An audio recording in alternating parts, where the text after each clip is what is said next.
Okay, great. Wow. I think we all just need a deep breath after that. Yeah. We're going to jump right in. We were talking a lot prepping for this, and Kim just has some amazing stories and insights into working with actors, and you're going to eat it up. But I want, Kim, for you to just kind of start with your history and your professional journey, because I think that ties in really well with the film. So kind of give a backstory of how you kind of got to be where you're at in film school and all that kind of stuff. Firstly, sorry about the watching a film and then immediately into talking. It'd be nice if you had time to digest it. Anyway, can you hear me okay? So thanks for watching. I actually started off, I wanted to be a dancer. And I studied in Marin, a kind of very alternative dance school. And one day we got to speak, and I thought, I'm going to be an actor. So then I came to LA when I was 19, and I studied with Eric Morris for a year. He still teaches here at American New Theatre. And I loved that. And then I went back to Australia, did another year at the Actors Centre in Australia. And one day, the teacher was sick, and the head of the school asked me to direct the play. And so I got up and started directing the play that day, and I was like, oh, okay, I'm finally in my skin. I finally don't want to vomit, because acting made me want to vomit all the time. But I always knew it was this world I wanted to be in. So I finally found my place, and then I left acting school, did some gigs as an actor. My first one, hilarious. My first one was like naked on a beach with a baby weeing on me. Yeah, really, film school film, and hopefully no one will ever see that. And then I, did other films and video clips and commercials and whatever. And then, but I always kind of was like, I need to direct, and so I started writing, and I moved to New York, did some more study, wrote some films, came back to Australia, made those films. And then got into film school, made another 10 short films, made docs as well as drama. And I came out of film school, and I started developing this film, but I also started developing a feature documentary. And this has a relevance. My feature doc was called Naked on the Inside. It was about 6 people from around the world, all with extraordinary body issues. And the first person I was filming was a dancer with no legs. And my goal was, I had a lot of my own body issues around my weight and feeling at the time very non-sexual and cut off and kind of anorectic. And so I wanted to know if other people felt like I did about their bodies, because I was very educated. I got a master's with honours degree, and yet I woke up every day and thought that my body defined me, the weight that I was. So I had all these issues going, and so I started making this film, filming myself naked, filming my friends, my boyfriend naked, and then I eventually started filming this dancer with no legs, clothed and naked, interviewing him, talking to his family, filming him dancing, filming him in the street. And then after 5 days of filming him naked, clothed, he started shutting down. And I was like, oh, of course. Like I've been sharing my stories about my own body and my sexuality and my feelings about myself, but I haven't been sitting there butt naked in front of him and being that exposed. So I said, stop the camera, turn the camera around, and you film me naked. And he was very English and proper, and he was like, no, I don't want to see you naked. And I was like, no, you need to do this to level the playing field, because it's no longer an equal exchange. You're more exposed than me, emotionally, physically, all of it. And so he did, and the DOP is looking at, the cinematographer is looking at me like, are you fucking crazy? Like, what are you doing? But we went ahead with it, and in that process, I was like, crying and hiding behind the bed, taking clothes off and whatever. And then eventually I was naked. And then he was like, anyone would think with my body I'd have issues. He had no legs, and he had like this very contorted, he'd had all these operations, and he had a very strange kind of contorted body. And he was like, people would think I'd got issues, but you're more fucked up than me. And it was true. But what I realized was, and this is the reason I tell you this story, is that if I want someone to open up, if I want someone to give of themselves, then I better be willing to give first and as much, if not more. So that's how I work with actors. That's how I work with real people in documentaries. And it tends to be how I roll in life. Like, my belief is, and I get scared sometimes of opening up, but mostly, brave it, open, share, and that usually creates more safety for people. And it's the same with crew, like crew are shit scared too. No one wants to fuck up. There's always lots of money involved. And so I often will tell stories and reveal things about myself to try and make people feel safe. So that continued on in the process with Strangerland. And we're going to jump in that process. A couple things. We have a question here, and Erica can collect any other questions as we're talking and things come up. This question actually has to do with film school. Once you kind of knew that transition, what did film school help you? How did it change your mindset from actor to director?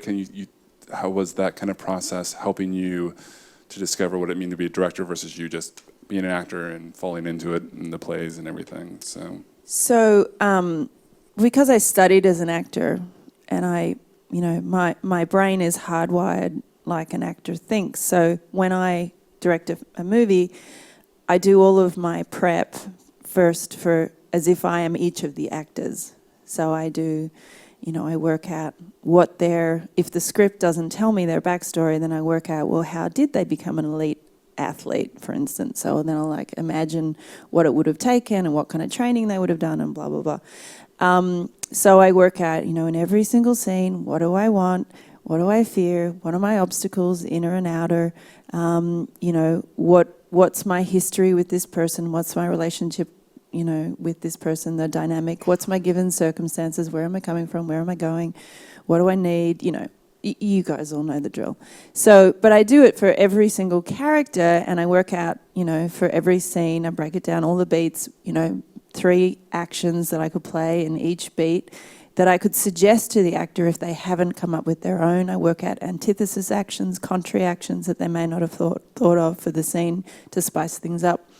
And then I'll have particular, from my directing head, then I'll kind of go at it again, the whole script. But in that way, it's if an actor's stuck or if they're getting stuck on playing a certain action over and over, I can offer them things, I make notes for myself. I rarely look at my script on set, rarely. I pretty much, in Strangerland, I knew every single line of the entire film and pretty much all of the stage directions. But you get that after, it was 11 and a half years by the time we shot it. But in that way, I think I'm not frightened of actors, and I'm not frightened of jumping in with actors. So I'll improvise with actors on set. I'll call out shit in the middle of a scene, and I just tell them in advance, I might call stuff out. So just continue in the scene. If I overlap you, then just say your line again. And it's because, it takes so much energy and focus to be in a take. And then you suddenly, you go through the whole take, and then the director calls cut, and they want to adjust one line. But you've had all this momentum to get to that one line, and you've got to do the whole fucking thing again. So it's why don't I just call it out in that moment?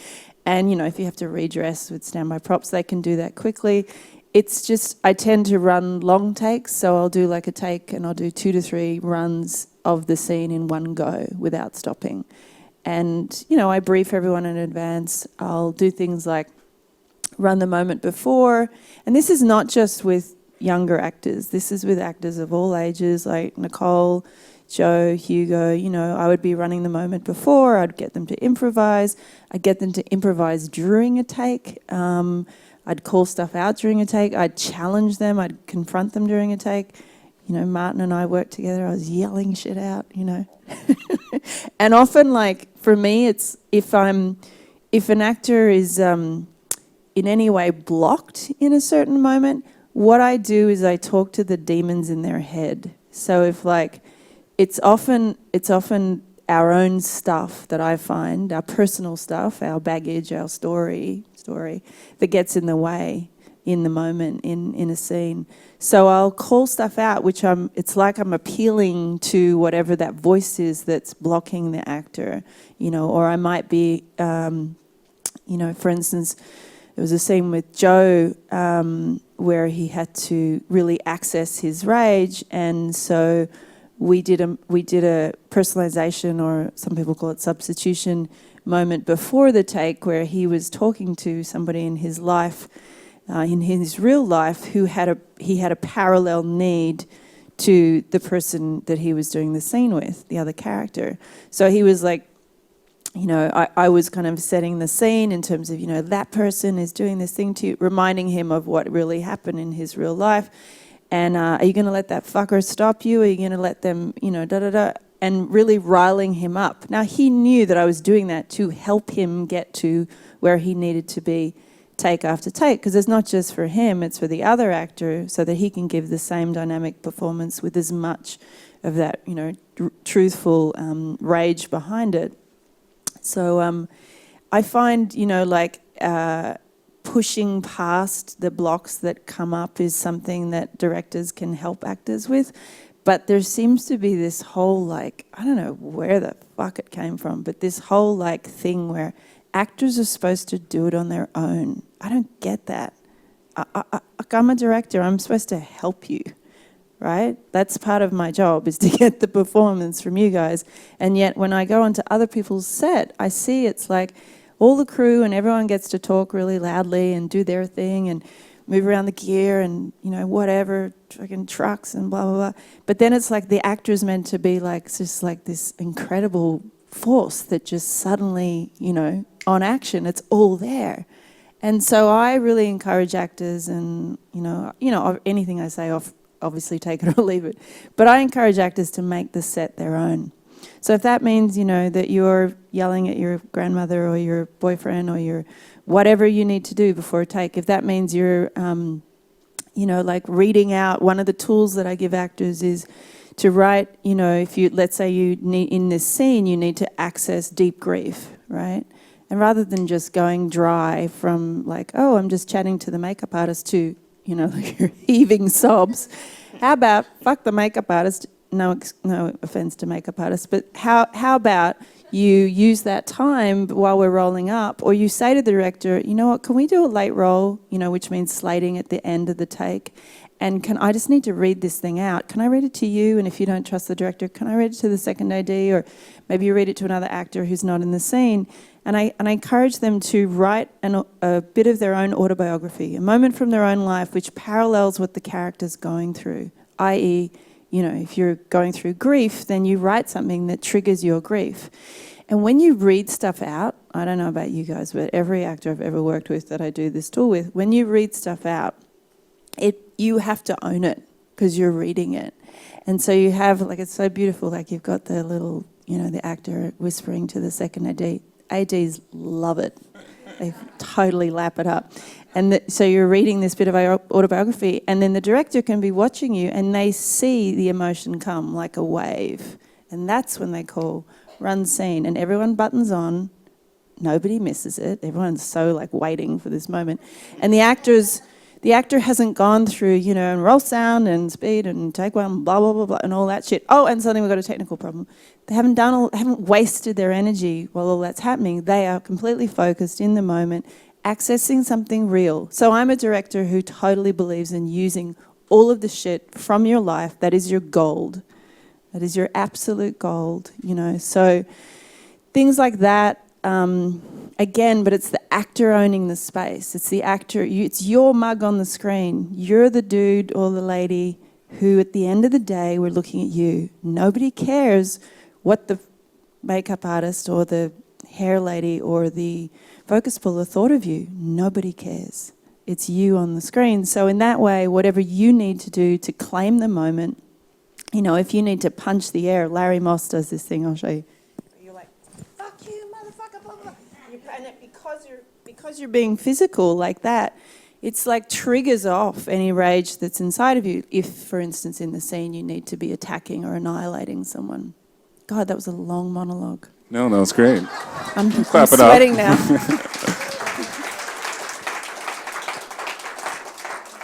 I had a question out of that, just going back to the demons and everything. Obviously, you as a director have to know that ahead of time. So what's the conversation with the actors to have that shared moment and have that history so then you can then help them and access it? Is it just something you're like, that was something that you brought to them and said, hey, can we talk about this? Or this is something that they knew from you? Kind of talk about that process with the actors and So obviously, getting to that point. obviously every actor works differently, and every actor has their own process, and I totally respect that. And what I tend to do when meeting an actor to work with an actor is to say, hey, like, I totally get that you're going to have your own process and your own way that you work. I also have a process. I have a bunch of great tools as well. So if you want any help or any support, I have all these great things that I can access and help you with. So, for instance, with Joe Fiennes, he came to the project 12 days before we started shooting. He came in really late. We had an actor who dropped out through scheduling reasons, and so suddenly we're recasting, and we had this actor come in. And so with Joe, I was like, so I have all these tools, like, if you want any support. He's like, yeah, that'd be great. And it was so beautiful, someone who's so experienced and, Shakespeare in Love, Enemy at the Gates, but so willing. And so we would spend, after rehearsals, because we had I think I had 5 days rehearsals with him, we would stay up another 4 to 5 hours and go through every scene and do that, what I was talking about before, and make sure we were aligned on, what did he want, what did he fear, where did he come from, what was his view of the world on sex, love, marriage, war, money, blah, blah, blah. And then we talk about these different processes. So I was very lucky that an actor of that caliber was willing to do that. But he was also just so willing and so open, and that was great. So, in that way, there was an open conversation and a willingness. With some of the younger actors, like the kids in the film, like Madison, who plays Lily, she'd never acted before. So with her, she had no craft skills at all. She didn't even know what, stand by for a take meant. So, that was okay, imparting as many tools as I could with her and doing them on set and doing them even in the audition process to see if she could adapt to tools, if she could, work with craft and with the technique. There's an example of a collaboration between director and actor. The scene with Bertie, who's the Aboriginal actor, where he comes to the door of Ray, the cop, and confesses. What do we think of that scene? We love that scene, right? Sorry, I'm so proud of that scene. I love that scene. My composer described it as it's like a bloke romance western kind of thing. I was like, yeah, it is. It's a bromance western. So with that scene, I said to the actor in advance, I said, do you want any support with this scene? He said, sure.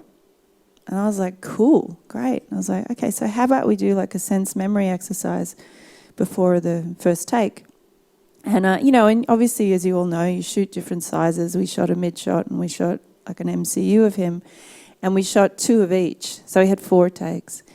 And it was late at night, and it was in a city. It was in the city, and it was so not the desert, that scene. And so I said to him, okay, so we're going to do a late roll. So I told the crew, and I told Hugo, so he knew.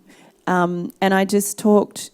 I talked him through a series of questions, so he knew that he had to access a moment where he felt really guilty, but he really wanted to confess and he wanted forgiveness, right? So he went to a moment in his life, and I just would ask the questions, and he would nod when he had the answer. So in his case, none of the crew found out what the issue was or what his stuff was. But I would ask these questions, which would trigger off all of these memories and the feeling for him of desperately feeling guilty and wanting to confess. And we did it before every take. So there was 4 takes. It only took an extra minute at the beginning of each take.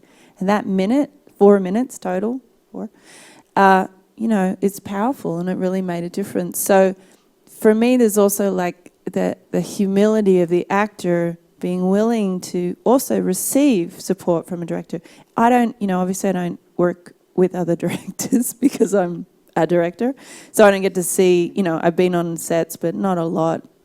I don't know what you guys get in terms of support, but I always also think ask for it. Ask for what you need, because at the end of the day, you're mug on the screen.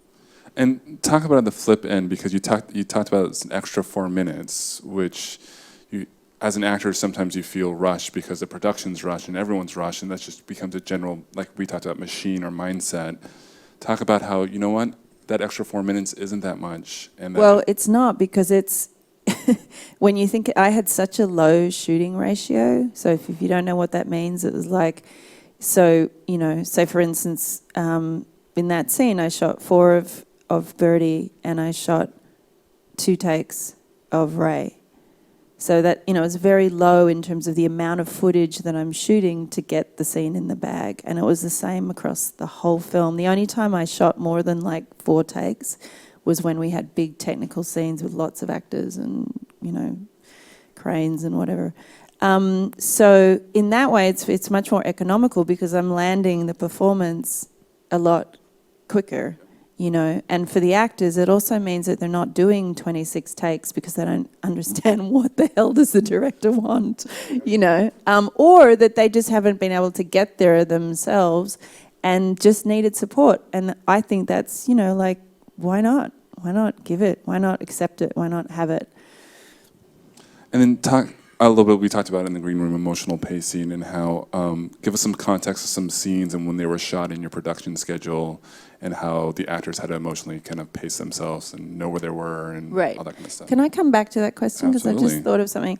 So the other thing I wanted to mention was with that process that I was telling you about before of like the willingness to be open and to share stuff, I also find that works the same with actors with each other, you know, in terms of like opening up, because you're so vulnerable, like vulnerable not just when you're doing a vulnerable scene, but like when you're showing your rage, when you're revealing your sexuality, when you're revealing your confusion, like all of it. It's so exposing.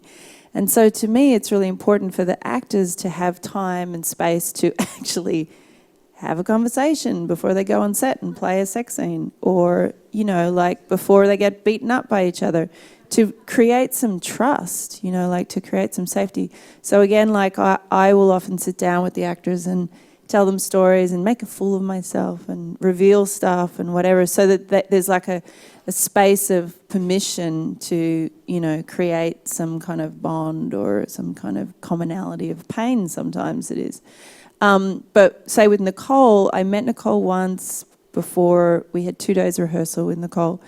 And so I made it my business to have a lot of phone calls and a lot of emails and share a lot of stuff so that for myself and the themes that were in the film and how I related to them and how I'd sexualized on my grief when I was 22 and my dad died, and how I, you know, had sometimes met the world through my body and had felt at times like that was my only currency. And so I shared all this stuff so that when she got to set, she could look at me and she'd be like, oh yeah, I know that stuff about you. Yeah, you had that too. So like there was a safety inbuilt already there. So I think that was the reason that I told you that in the first place. And things like the scene where she walks down the main street naked. And we shot that in a studio because, you know, there was paparazzi wherever we shot with Nick, and that was really difficult. So we weren't going to have 150 locals watching, plus all the paps taking photographs. So you see her, you know, in that scene, anything from here up is, you know, on the day, in the street, and then the naked stuff was in a studio. But still, when you're shooting scenes in a, you know, like closed set, you've got like 15 people around the monitor at Split City, and there's a tent, but everyone knows that they're all watching you. And then you've got the DP and the focus puller and the sound guy and whatever, and they're standing, you know, so that she still was exposed and had to be naked in front of people. So I knew this was coming. It was the last day of the shoot. We're in the studio. And so I thought, okay, Kim, like, you know, live your process. Do what you do. So I took her from her trailer. She had her robe on. She was naked underneath. And I led her to where she was going to have to walk on a piece of green tape.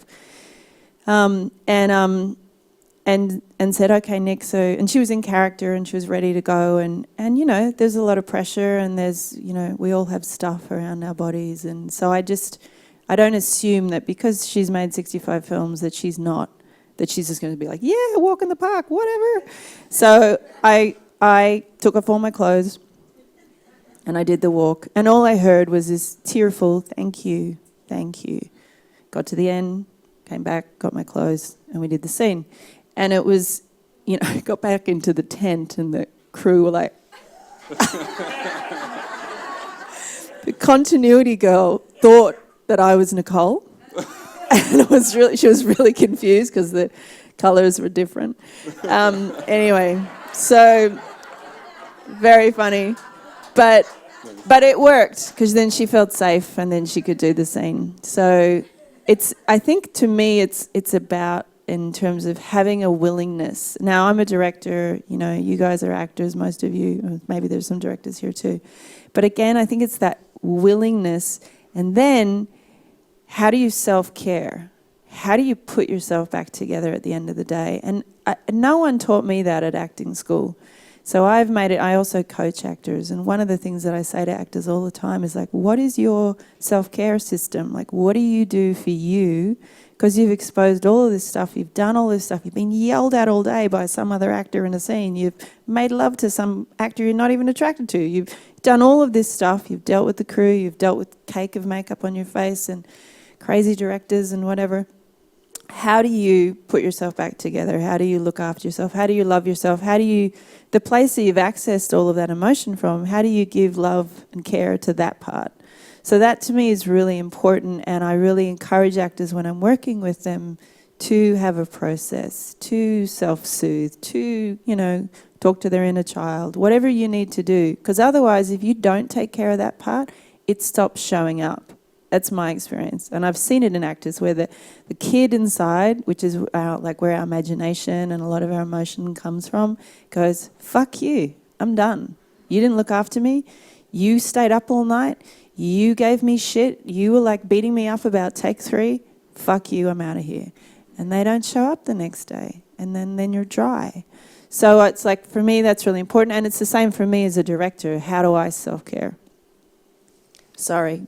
There's no need to apologize. Just taking it all in.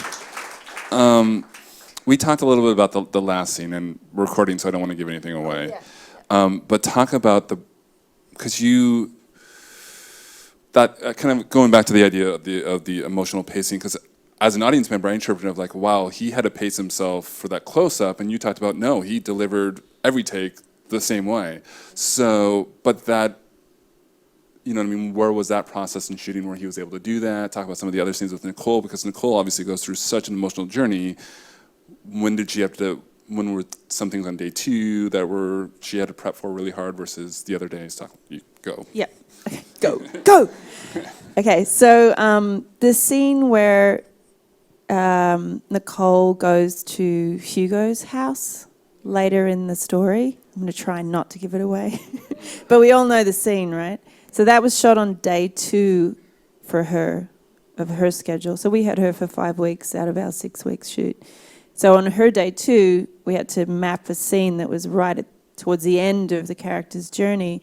So again, in terms of doing my actor prep, so I've done my own character arc in terms of where is this character on this day, so that when I get to set, I know, okay, it's scene 114, and she needs to be basically at her lowest ebb, most desperate, and most heightened, sexually. So, okay. And so then it's you work backwards from there to imagine where she's going to begin. Am I going to be able to take her far enough in that moment? And she was so amazing and so willing, and I made her, that actually I lied before. That scene, I did make her do a lot of takes because it was such a pivotal moment and it was on day 2 and I wanted lots of coverage. I wanted it to be really choppy, and so I did, I don't know, it was quite a few, maybe 11 or something. But she was right up for it and willing. And again, allowing the actor, I say things like, give me a nod when you're ready, rather than the first AD determining when we're shooting. So the actor can, in a scene like that, can do whatever they need to do, nod, and then we go. I don't care if the crew has to wait. You're going to get the performance. And I will save time in other areas by doing less takes, so I kind of know that.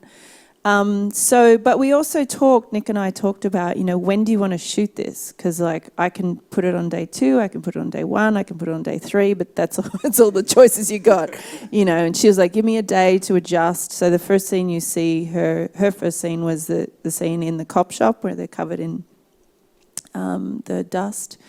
And another couple of scenes that day, and then, the second day, that stuff. And then the last day being the walk down the main street, and then things like, the scenes where they're in bed at the end talking was right towards the end of the film.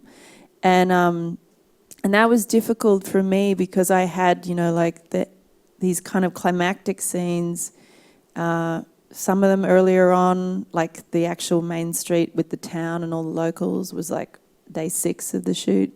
And then I had like the other piece of it on the last day of the shoot, so matching performance from there to there. So, obviously continuity, you can take notes and you can go back and look at the rushes, but you want to energetically make sure you're matching and that you can feel that. Matching breath is really difficult too, So anyway, so then Joe's scene on the porch with Nicole at the end of the film was on the second last day of the shoot. So that was great for him and his process because it was like he was holding his breath the whole way, and not letting go and clamping down.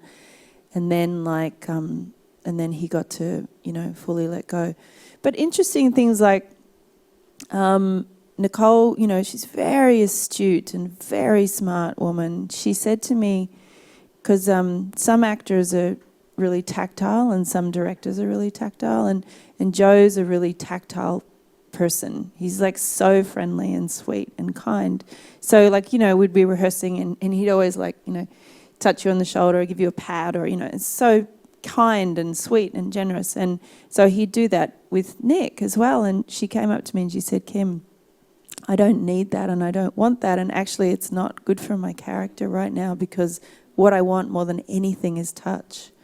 So I need to ask you to, to talk to him about that. And Joe was completely like, oh my God, that's so fine and totally understand it. But I think that's the sign to me of a really mature actor who knows what they need and knows that right now I don't want that thing that my character wants. I need to be starved of it, So I say that to you with great respect for her, that she knew what she needed and that he was so open to receiving that comment. It wasn't personal at all. They totally dug each other. But it was just like, what do you need as an actor? Where are your boundaries? And things like also, I just want to say this while I can because I have actors in the room, sex scenes. I don't know about here in the States, but in Australia, the culture is, you don't talk about it, you just do it. It doesn't work. And a lot of directors don't know how to direct sex scenes. They don't know how to talk to actors. They don't know how to have boundaries around sex scenes. They don't know even how to ask the actor, what would you feel comfortable with? Is this okay? Is it okay if he touches you there? How do you feel about your breasts being touched? Is that all right? What do you want seen? What do you not? I mean, obviously a lot of it's contractual, but I think it's also really important because you hear these horror stories, and I've got friends who've come straight out of acting school. They're on their first set. And, the other actor said to this friend of mine, this woman, I'll cup your boobs so that the camera doesn't see them. And she was like, oh, great, thanks, that's great.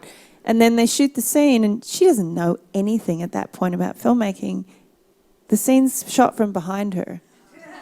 He's just cupping her boobs because he can, and actors get exploited. So I think it's really important to, when you have a sex scene or a nude scene, it's like first finding out, what are my boundaries? What do I feel comfortable with? And also, what are my limitations? Maybe you have limitations because of your own judgments around your body or your own feelings around your sexuality. And is there a limitation that maybe it's time for me to push through? That I can love my body and I can love my sexuality and I can dance in this scene or whatever. So I think it's just that self-inquiry, self-awareness process, which I'm sure you're all on as actors, because how could you not be? Because emotions are your currency.